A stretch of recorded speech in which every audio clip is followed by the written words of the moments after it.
Jati diri Panwaslu kelurahan atau desa. Dasar hukum.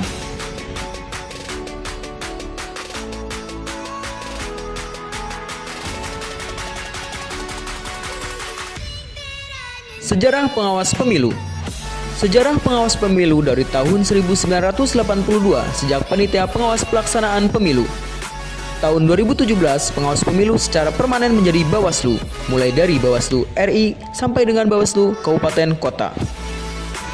Asas penyelenggaraan pemilihan langsung, umum, bebas, rahasia, jujur, dan adil. Prinsip penyelenggara pemilu: mandiri, jujur, adil, berkepastian hukum, tertib, terbuka, profesional, proporsional, dan akuntabel.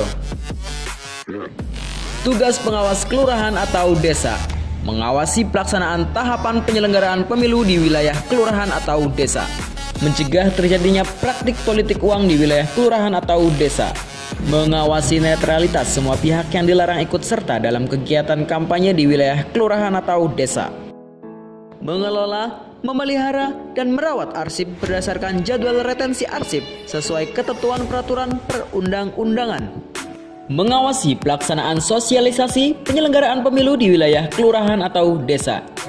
Yang terakhir, melaksanakan tugas lain sesuai ketentuan peraturan perundang-undangan. Wewenang pengawas kelurahan atau desa. Yang pertama, mengawasi tahapan penyelenggaraan pemilihan di tingkat kelurahan atau desa.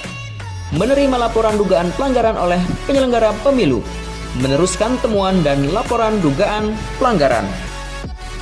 Menyampaikan temuan dan laporan kepada PPS dan KPPS untuk ditindaklanjuti. Dan yang terakhir, memberikan rekomendasi atas temuan dan laporan sesuai dengan ketentuan peraturan perundang-undangan.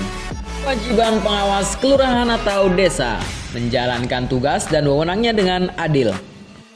Menyampaikan laporan hasil pengawasan kepada Panwaslu Kecamatan sesuai dengan tahapan pemilu secara periodik dan atau sesuai dengan kebutuhan. Melakukan pembinaan dan pengawasan terhadap pelaksanaan tugas pengawas TPS. Menyampaikan temuan dan laporan kepada Panwaslu Kecamatan mengenai dugaan pelanggaran yang dilakukan oleh PPS dan KPPS. Terakhir, melaksanakan kewajiban lain yang sesuai dengan peraturan perundang-undangan. Kode etik penyelenggara pemilu. Kode etik penyelenggara pemilu bersifat mengikat serta wajib dipatuhi oleh seluruh jajaran KPU dan Bawaslu. Penegakan kode etik oleh Bawaslu Kabupaten atau Kota.